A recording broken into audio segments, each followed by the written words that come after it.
السلام علیکم ورحمۃ اللہ وبرکاتہ۔ بسم اللہ الرحمن الرحیم۔ الحمد للہ الذی خلق فسوى وقدر فہدى وأضل بحکمتہ وہدى والصلاة والسلام على عبده النبی المصطفى والرسول المجتبى وعلى آلہ وصحبہ ومن اہتدى، اما بعد۔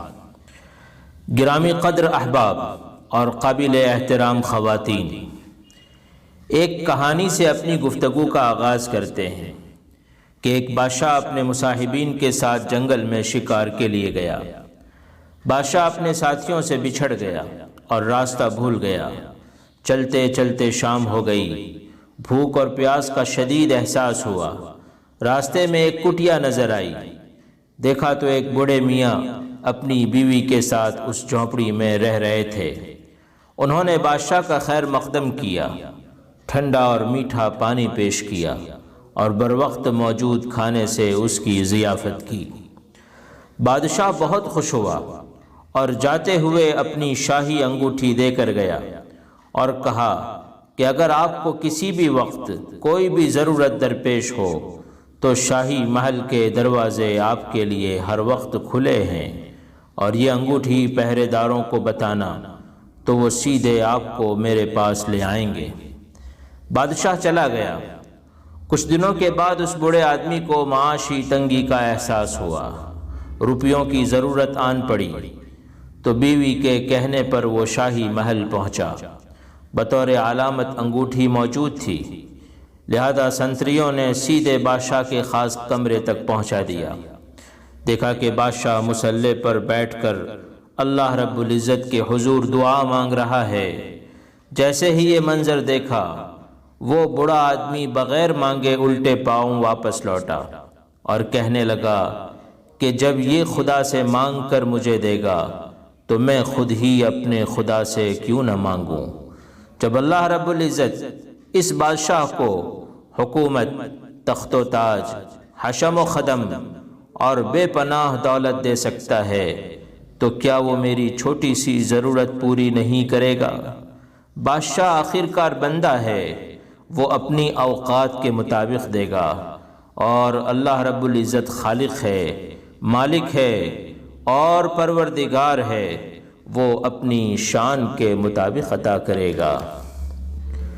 محترم حضرات و خواتین، اس معمر شخص کے دل میں ایمان کی بنیاد پر اپنے خالق، مالک اور پروردگار کے ساتھ جو تعلق اور کنیکشن تھا، بادشاہ کو مصلی پر بیٹھا دیکھ کر وہ تازہ ہو گیا۔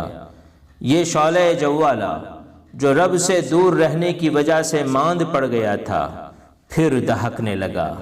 اس نے مخلوق سے کٹ کر خالق کے سامنے ہاتھ پھیلائے اور اپنی ضرورت مانگی۔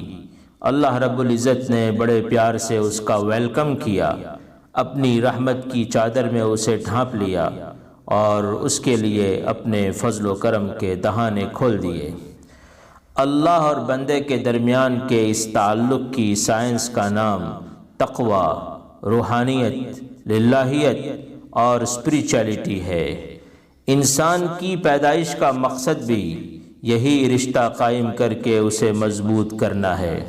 خود خلاق اعظم اور پورے یونیورس کے کریٹر اللہ رب العزت آفیشیل اعلان فرماتے ہیں کہ وَمَا خَلَقْتُ الْجِنَّ وَالْإِنسَ إِلَّا لِيَعْبُدُونَ۔